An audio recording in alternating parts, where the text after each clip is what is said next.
In this video, we're going to be showing you how you can change your Snapchat username in 2026 and beyond. If this helps you out, drop a like on the video, subscribe down below, and let's just get into the video. To change your username on Snapchat in 2026, it's relatively straightforward and simple.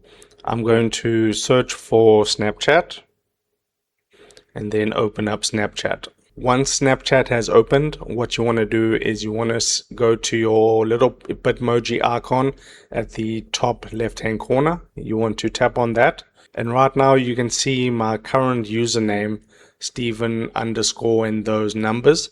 But what you want to tap on is the settings gear cog at the top right, and there you'll be able to see username. Tap onto username, then you want to tap onto that, and take note that you can only change your username once per year. So then click on to continue, and what I'll do is I'll just change my username, and that username is available. So then what you do is you tap on to next, and then you enter in your password just to confirm the change, and then you hit the confirm button there at the bottom, and then your Snapchat username will be changed.